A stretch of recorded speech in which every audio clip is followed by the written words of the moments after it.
기도하겠습니다. 모든 것이 하나님의 은혜요, 하나님의 선물임을 기억하고 감사하는 이들이 한 마음과 한 뜻으로 주님을 바라보며 주님 앞에 감사와 찬양과 영광을 올려드리며 마음과 힘과 목숨을 다하여 주를 사랑하고 섬길 수 있도록 귀한 은혜의 자리를 허락해 주심에 감사를 드립니다. 이 예배의 자리가 나의 주인이 하나님이심을 고백하고 선포하는 자리가 되게 하여 주시고, 나의 참 아버지가 되시고 나의 참 생명의 능력이 되시는 분이 우리 하나님임을 겸손하게 인정하며 주의 은혜를 기다리는 귀한 은혜의 자리가 되게 하여 주옵소서. 주님에게 소망을 두고 살아가는 영혼들입니다. 주님의 자비하심을 믿고 의지하는 귀한 주님의 자녀들입니다. 주의 사랑을 의지해서 살아가는 주님의 사람들입니다. 하나님, 오늘도 사랑하는 주의 자녀들의 삶의 자리에 친히 임하시고 저들에게 말씀하여 주시고 저들의 손을 붙잡아 주시고 저들을 다시 고치시고 일으켜 세워주시는 주의 은총을 허락하여 주옵소서.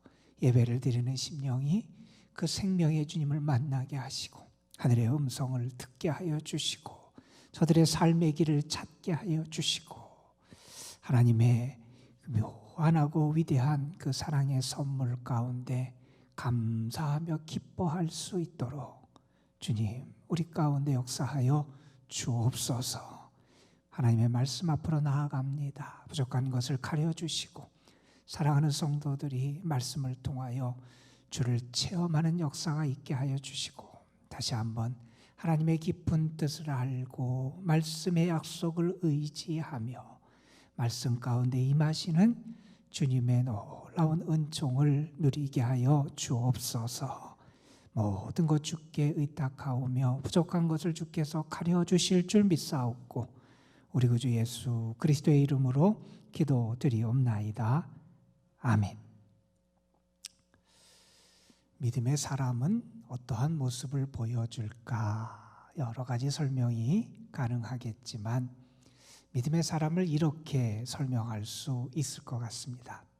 믿음의 사람은 이제 가능성이 없다고 여겨지는 상황에서도 눈을 들어 주님을 볼 수 있는 사람이 믿음의 사람이다. 이렇게 표현할 수 있을 것 같습니다. 지난주에 우리가 말씀을 통해서 함께 살펴보았듯이 여호사밧이라고 하는 유다 왕 때 국가적인 위기를 맞이하게 되지요. 대적이 연합해서 유대 나라를 침략해 들어옵니다. 왕을 비롯한 유다 백성들은 그들과 맞설 능력도 없었고 그들에게 어떻게 해야 될지 아는 지혜도 없었던 것이 그들의 상황이었습니다. 그때 그들이 어떻게 합니까?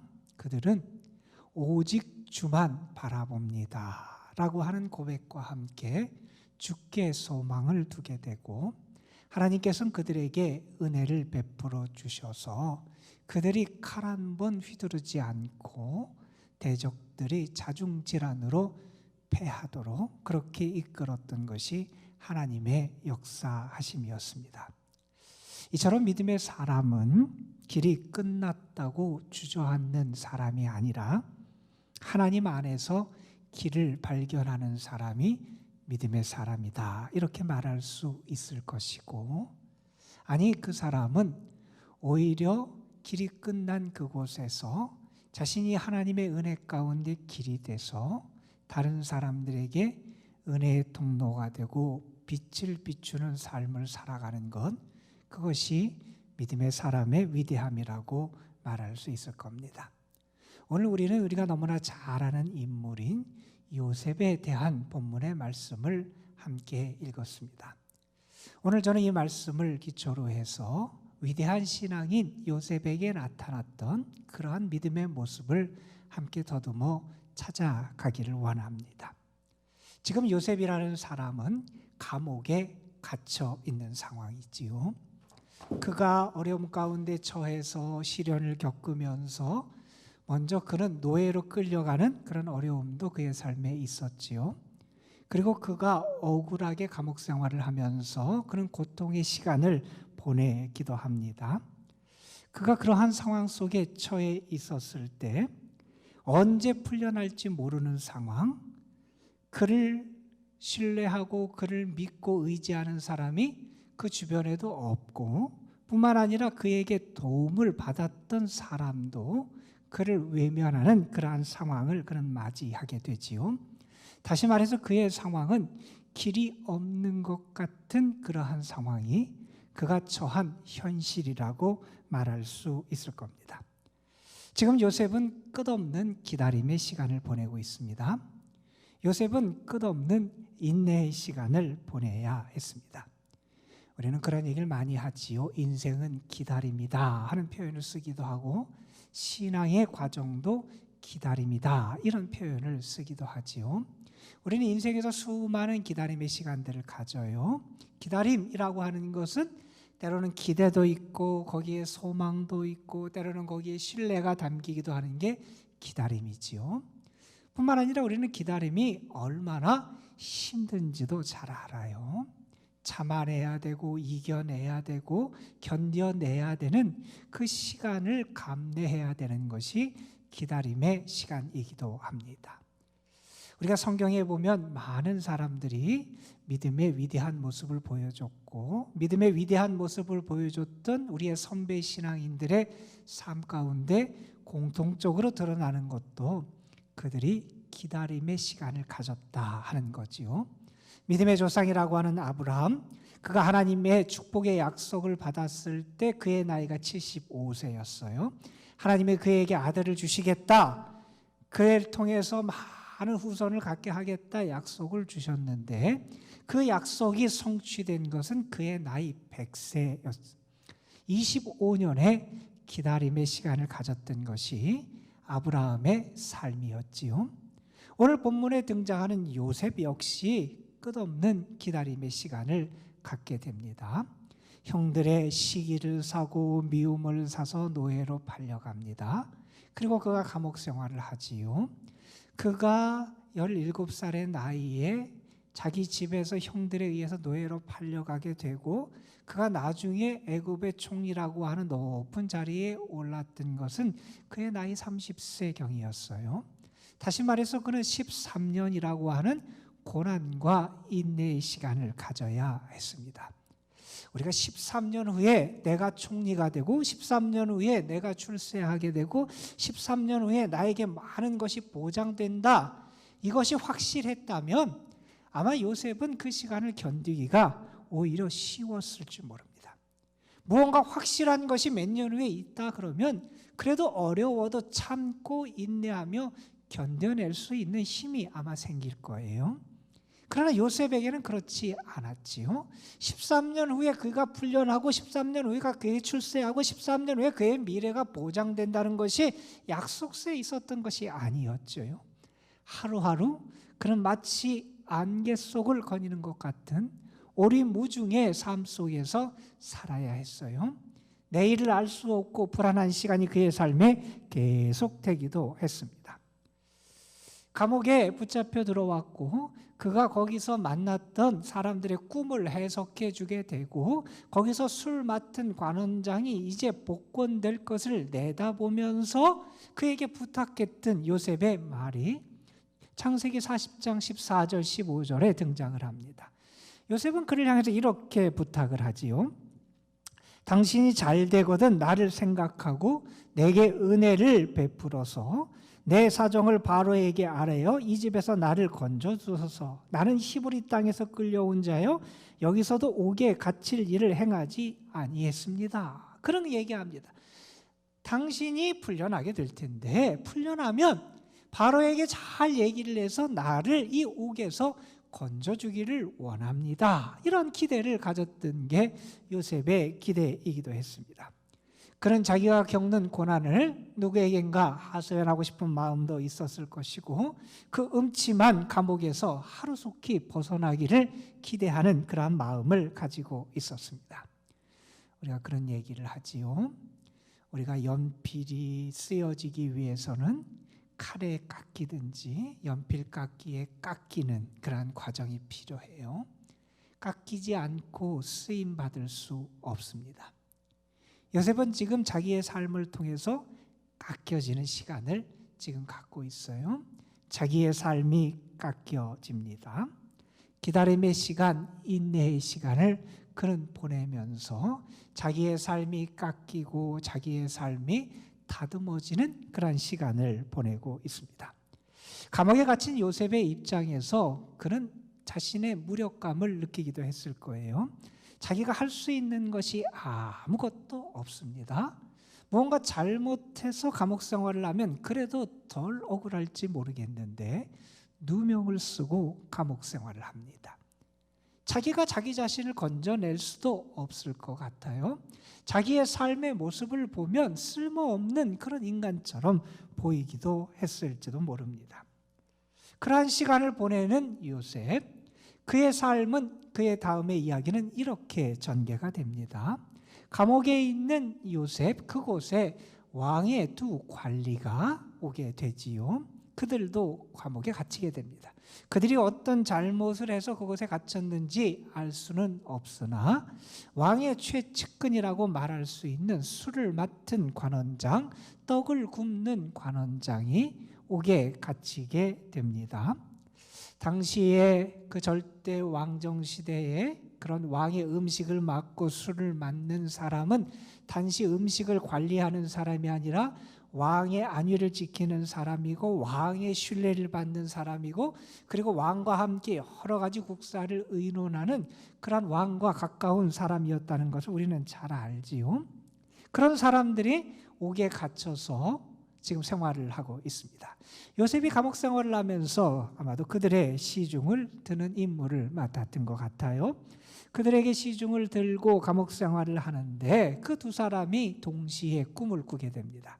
그 두 사람은 그 꿈의 내용이 궁금했지요. 이 꿈이 무엇을 의미하나 그들이 고민하면서 꿈에 몰두하고 있을 때 그 이야기를 들은 요셉이 꿈 이야기를 자기에게 해달라고 요청을 하지요. 그들이 꿈 이야기를 해줍니다. 그리고 꿈 이야기를 들을 때 하나님께서 요셉에게 꿈에 대한 해석을 밝히 보여주세요. 그래서 요셉이 꿈을 해석해 주지요.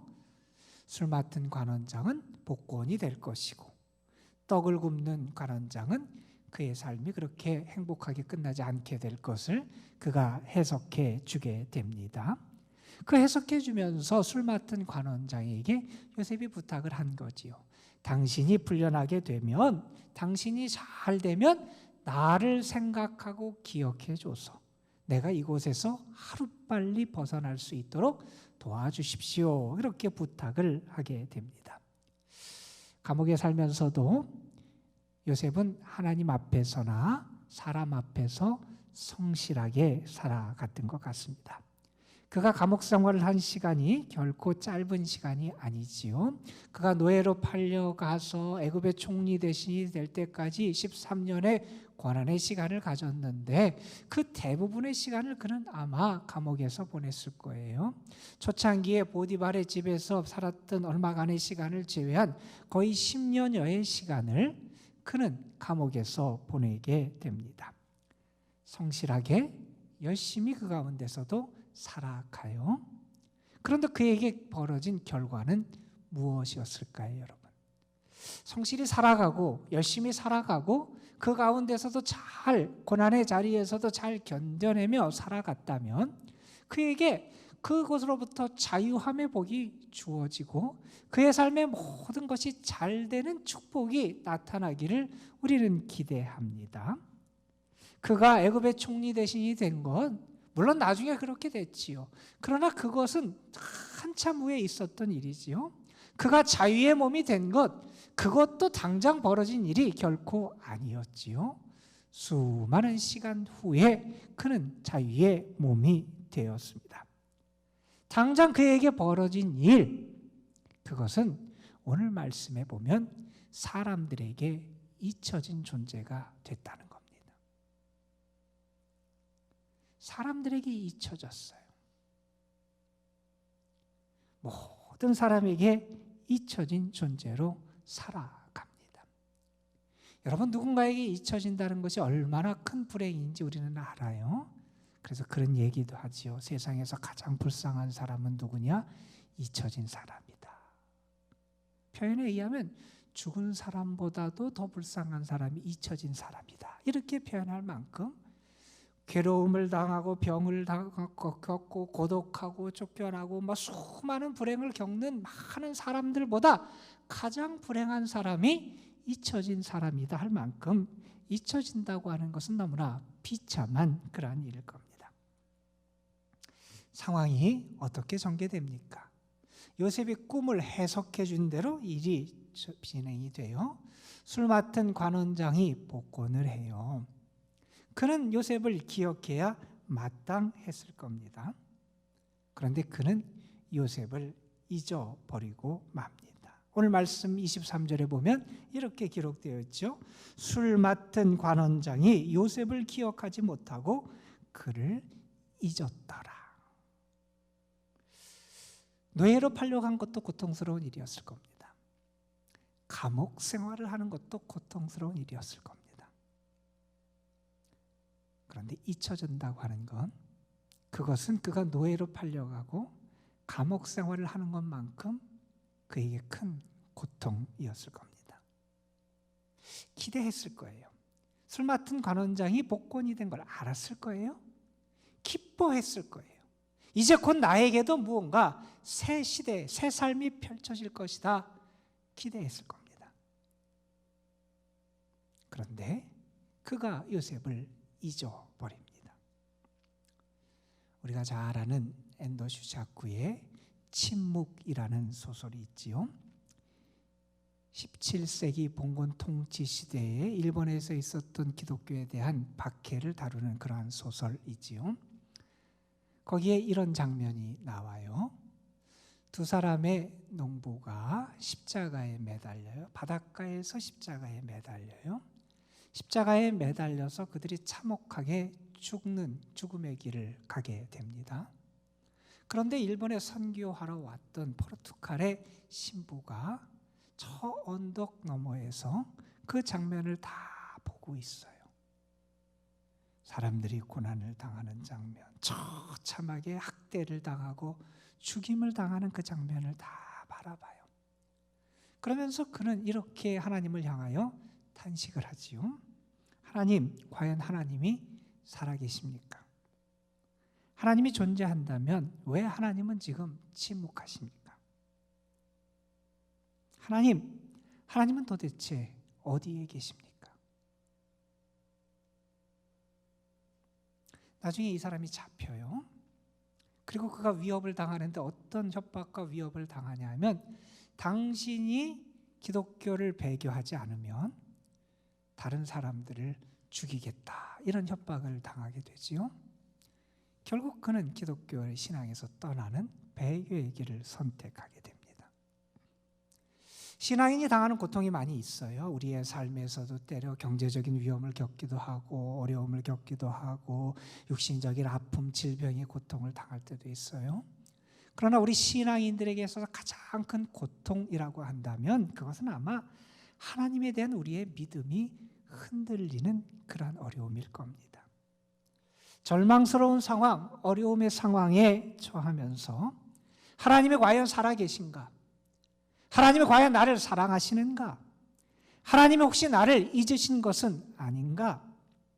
하나님이 지금 나의 삶에서 숨어 계신 것은 아닌가? 라고 하는 그런 생각을 가질 때가 있지 않습니까? 대표적인 단식 시인 시편 13편에서 시인은 계속해서 이런 탄식을 반복적으로 해요. 하나님, 어느 때까지 나를 잊으시겠습니까? 하나님, 어느 때까지 주의 얼굴을 나에게서 숨기시겠습니까? 하나님, 내가 어느 때까지 이렇게 근심해야 됩니까? 하나님, 어느 때까지 내 원수가 자라가도록 내버려 두시겠습니까? 아픔의 시간, 버림받은 것 같은 시간, 잊혀진 것 같은 시간을 보내는 인간의 탄식과 괴로움을 만나게 됩니다. 요셉이 그러한 시간을 계속 보내게 돼요. 술 맡은 관원장이 요셉을 잊습니다. 오늘 우리가 읽었던 창세기 40장 마지막 절은 술 맡은 관원장이 요셉을 기억하지 못하고 그를 잊었다 이렇게 끝나게 되고, 41장 다음 장 첫 절은 만 2년 후에라는 말로 시작이 돼요. 2년의 시간이 흘러가요. 여러분, 감옥에서의 2년의 시간, 지금과 같은 상황도 아니에요. 얼마나 그의 삶이 처참하고 힘들고, 또한 그가 가졌던 기대가 무너지는 상황, 잊혀진 존재로 살아가는 그 상황이 얼마나 힘들었을지 우리는 짐작할 수 있을 겁니다. 더더군다나 한창 젊은 20대의 나이에 그러한 시간의 2년을 지금 더 보내고 있습니다. 술 맡은 관원장이 아마 요셉을 기억했으면 그를 도와주는 게 당시 상황에 그렇게 어렵지 않았을 거예요. 그런 권력을 가진 사람이에요. 더더군다나 요셉이 중죄를 졌고 무언가 잘못을 한 사람도 아니고 억울한 사람이고 성실하게 살아가는 사람이 그러한 억울하게 감옥에 갇혔는데 그를 도와주는 것, 그렇게 큰 힘든 일도 아니었을 거예요. 그런데 그가 요셉을 잊지요. 요셉은 감옥에서 2년의 삶의 시간을 더 보내게 됩니다. 아마 그의 마음도 많이 흔들리고 어려웠겠지요. 우리의 삶도 그런 때가 있잖아요.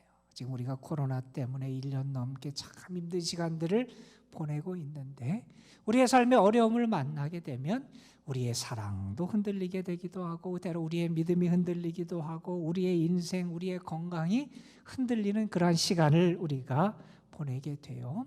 맑은 날만 찾아오면 너무나 좋겠는데 비바람이 몰아치고 폭풍우가 몰아치고 때로는 눈보라가 몰아치는 그런 시간들이 우리에게 찾아오잖아요. 비바람에 내 인생이 다 젖을 때도 있어요. 비바람 때문에 내 삶의 잎사귀가 찢겨나가는 것 같은 아픔을 겪을 때가 있어요. 비바람이 몰아치고 폭풍우가 몰아치는 가운데 내 인생의 꽃잎들이 다 떨어지는 것 같은 그런 고통의 시간을 보내기도 해요. 그런데 여러분과 성경을 읽어보면 요셉은 그 감옥에서도 무엇을 선택하냐 하면 하나님과 동행하기를 선택해요. 요셉은 그 감옥의 삶의 자리에서도 그와 함께 하시고 그를 도우시고 그 가운데 역사하시는 그 하나님과 동행하기를 선택하더라는 거예요. 세상의 모든 것은 자기를 흔드는 상황이에요. 삶의 여건도 세상 사람들도 자기를 기억하지 못하고 다 있는 것 같고 다 흔드는 것 같은 상황에 그가 처해 있습니다. 그런데 요셉에게는 흔들리지 않는 한 가지 확신이 있었다는 거예요. 그건 무엇이냐 하면 하나님이 살아계시다는 확신이었어요. 하나님은 살아계시다. 우리가 잘 아는 시편 말씀에 보면 시인이 자기 자신을 향하여 하는 그러한 말 가운데 이런 말씀이 있어요. 내 영혼아 내가 어찌하여 낙심하며 어찌하여 내 속에서 불안해하느냐. 우리가 불안하고 낙심될 때 있잖아요. 자기의 삶의 처지, 환경, 주어진 모든 여건들 낙심하고 불안한 것이 그 삶의 자리일 수 있어요. 그런데 그때 시인은 자기를 향해서 이렇게 말합니다. 너는 하나님께 소망을 두라. 하나님께 소망을 두라. 그의 나타나 도우심으로 말미암아 내가 여전히 찬송하리로다. 나는 그걸 믿는 거예요. 세상의 여건과 상황은 우리를 다 잊고 우리를 다 흔들고 내 삶의 것들을 다 무너뜨리고 떨어지게 하는 그런 상황이지만 그 속에 흔들리지 않는 이 확신, 하나님이 지금 살아계시다. 살아계신 하나님이 나를 잊지 아니하신다. 살아계신 하나님은 나를 버리지 아니하신다. 내 인생, 나의 미래는 저 술 맡은 관원장의 손에 있는 것도 아니고 저 애굽의 통치자 바로의 손에 있는 것도 아니고 나의 삶, 내 인생은 전능하신 하나님의 손에 있다 라고 하는 이 믿음을 갖고 살아갔다는 겁니다. 요셉은 지금 아픔의 시간을 보내요. 그런데 하나님은 그 시간에 요셉을 더 크게 하세요. 여러분, 우리가 그런 얘기 하잖아요.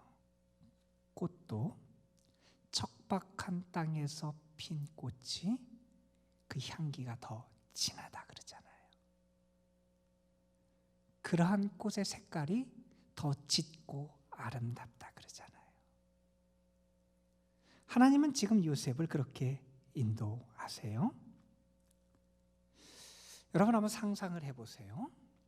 만약에 요셉이 애굽의 노예로 팔려가서 보디발의 집에서 생활을 하는데 그가 억울하게 감옥에 가지 않았다, 이렇게 한번 여러분 상상의 나래를 펴보세요. 그의 미래가 어떻게 됐을 것 같습니까? 그는 아마 그 집의 종으로, 그러나 성실한 종으로 그의 삶을 마쳤을 것 같아요. 아마 요셉이 감옥에 있을 때 술 맡은 관원장이 요셉을 기억해 줬다, 그래서 요셉을 도와줘서 그를 감옥에서 빼줬다, 이렇게 한번 가정을 해보자고요. 그러면 요셉의 인생이 어떻게 됐을 것 같습니까? 요셉의 인생은 아마 그 술 맡은 관원장을 위해서 그 집을 섬기는 사람으로 살아갔을 거예요. 하나님은 요셉에게 그 술 맡은 관원장이 풀린 다음에도 2년의 시간 동안 감옥에 더 있는 그 시간을 갖게 하세요. 요셉의 마음도 깎였을 것이고 인생도 깎이고 다듬어지는 시간을 갖게 하세요. 그리고 하나님은 그의 지경을 넓히세요. 감옥이라고 하는 그 자리, 혹은 한 가정이라고 하는 그 자리에 머무른 인생이 아니라 이제 하나님은 그를 전 애굽, 큰 제국, 그리고 그 주변 사람들을 살리는 사람이 될 수 있도록 그의 지경을 넓혀 가신다는 거예요. 우리도 고난 가운데 있을 수 있어요. 우리도 어려움의 시간을 보낼 수 있을 거예요. 아니, 지금 우리가 그러한 시간을 보내고 있어요. 여러분, 이 시간 우리가 하나님 앞에 해야 될 기도 가운데 하나가 이런 기도일 겁니다. 하나님, 내 삶의 지경을 넓혀 주옵소서.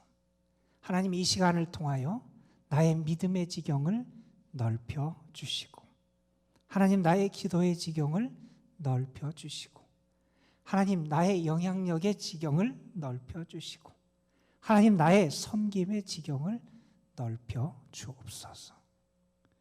하나님이 지금 여러분에게 여러분을 더 크게 하시고 여러분의 인생을 더 깊게 하시고 하나님을 위하여 더 존귀하게 쓰임받을 수 있는 사람으로 여러분의 인생도 이끌어가고 계시다 하는 사실입니다. 하나님은 요셉의 인생을 그렇게 인도하셨어요. 자, 지금 요셉의 상황은 어떻습니까? 모든 것이 막힌 것 같은 상황이에요. 가능성이 없는 상황이에요. 그가 다시 소망을 갖고 무언가를 시작할 수 있을 것을 기대할 수 없는 상황이 그의 상황이에요. 황무지에 버려진 것 같은 인생이고요. 그의 인생은 그렇게 다 모든 것이 말라 비틀어진 그런 삶의 자리였어요. 그런데 하나님이 그의 삶을 통해서 앞으로 어떻게 하십니까? 하나님을 신뢰하고 하나님과 동행하고 믿음 가운데 살아갔던 요셉의 인생을 그렇게 끝내시지 않으시잖아요. 우리는 알잖아요. 이제 하나님은 바로에게 꿈을 꾸게 하세요. 그리고 바로의 꿈 해석을 통해서 요셉을 다시 새로운 자리에서 더 존귀한 사람으로 살아갈 수 있도록 인도하세요. 지금 요셉이 처한 상황은 고난의 상황이에요. 어려움의 상황이지만 그 시간은 어떤 상황이냐면 하나님께서 요셉을 위하여 새 일을 준비하신 시간이라는 거예요.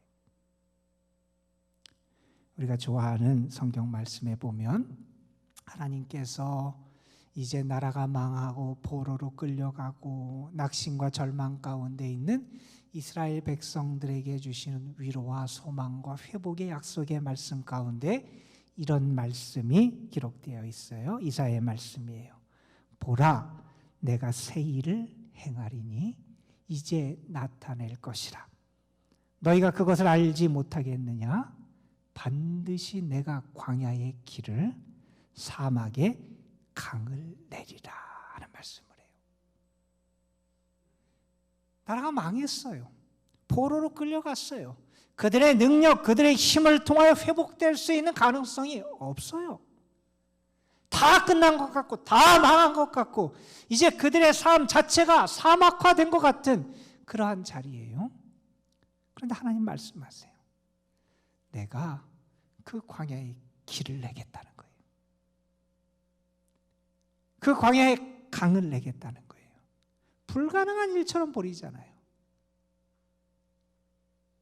그런데 하나님의 말씀대로 이루어지게 됩니다. 지금 요셉의 인생, 사막화되어 버린 게 그의 인생입니다. 사람들이 다 잊은 삶의 자리에 살아가지만 하나님은 그를 위해 지금 새 일을 계획하고 움직이고 계시다는 거예요. 이제 요셉을 통하여 하나님이 그 새 일의 역사를 이루어 가십니다. 그의 삶에 길을 내세요. 그의 삶에 강이 흐르게 하세요. 오늘 우리는 그 하나님을 믿는 겁니다.